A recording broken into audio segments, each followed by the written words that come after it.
ఇప్పుడు స్టార్ట్.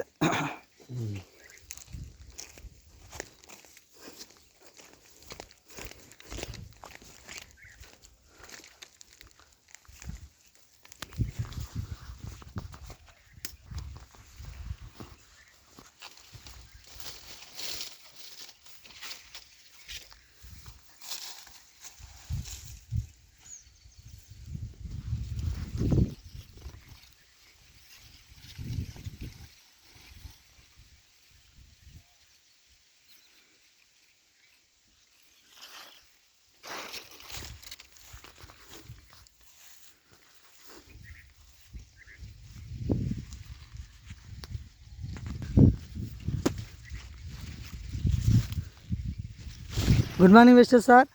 నా పేరు కృష్ణయ్య, మాది గద్వాల్ సార్. నేను కొల్లాపూర్లో మా ఫ్రెండ్ రాఘవేంద్ర ద్వారా వాళ్ళ రిలేషన్ వాళ్ళకి మొక్కజొన్న పంటలకి వెస్టేజ్ ఆర్గానిక్ ప్రొడక్ట్స్ ఇవ్వడం జరిగింది. దానివల్ల ఆ రైతు యొక్క మాటల ద్వారానే రిజల్ట్ ఏ విధంగా ఉందనేది మనం తెలుసుకుందాం. Sir good morning sir. Shekhar sir రండి ఇక్కడ. Good morning sir. సార్ మాట్లాడండి. Good morning mister sir. Good morning sir. మీ పేరేం పేరు సార్? శేఖర్, నాది కొల్లాపూరు, నార్కల్ డిస్టిక్. Okay sir. మీరు ఏ పంటలకు వేసుకున్నారు? సిందము వెస్టేజ్ ఏం వాడినారు సార్ మీరు ఈ పంట బాగా రావడానికి? మేము ఇంతకుముందుకు వానాకాలంలో వరి వేసిన సార్. వరి మినుములు వేసినాను. వరి పంట బాగా దిగుబడి బాగా వచ్చింది మాకు. మినుముల పంట కూడా మంచిగా దిగుబడి వచ్చింది. Okay sir. ఇప్పుడు ప్రెసెంట్గా మక్కల్లో ఉన్నాయి. మక్కలు కూడా బాగుంది. నాకు పంట దిగుబడి కూడా బాగుంది. మొక్కజొన్నలో ప్రెసెంట్గా ఉన్నాను. అందువలన మొక్క చేను వేసిన. ఇప్పుడు 2 ఎకరాలు మక్కలు వేసిన, 2 ఎకరాలు వరి వేసినాను. వరి పంట కూడా బాగుంది. Okay sir. నేను ఇంతకుముందుకు ఫర్టిలైజర్ మందులు వాడిన. ఆ మందులు వాడడం వల్ల నా పంట దిగుబడి మంచిగా రాలేదు. మాకు మా బావ ద్వారా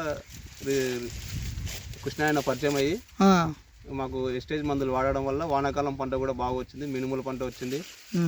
వరి పంట కూడా బాగానే ఉంది. ఇప్పుడు ప్రెసెంట్గా మక్కలు వేసిన, వరి బాగుంది, మక్కలు బాగున్నాయి. వెస్టేజ్ మందులు నేను గ్రాన్యువల్స్ కానీ, అగ్రి 82, యూమిక్, మాస్, గోల్డ్ ఇవల్ల వాడడం వల్ల నాకు పంట దిగుబడి బాగా వస్తుంది. అందువలన ప్రతి ఒక్క రైతు, నేను బాగున్నా మీరు కూడా బాగుండాలని, ప్రతి ఒక్క రైతు బాగుపడాలని నేను కోరుకుంటున్నాను. Okay sir. మీ తరపున కూడా ఎవరికైనా వాడించండ్రా? మానపాడు మండలంలో మా బావ ఉన్నాడు, రమేష్ అని. ఆయన కూడా నేను మిరప పంట చెప్పిన, మా బావ ఇట్లా వాడు అని చెప్తే మా బావ కూడా వాడినందుకు ఆయన మిరప పంట కూడా బాగుంది.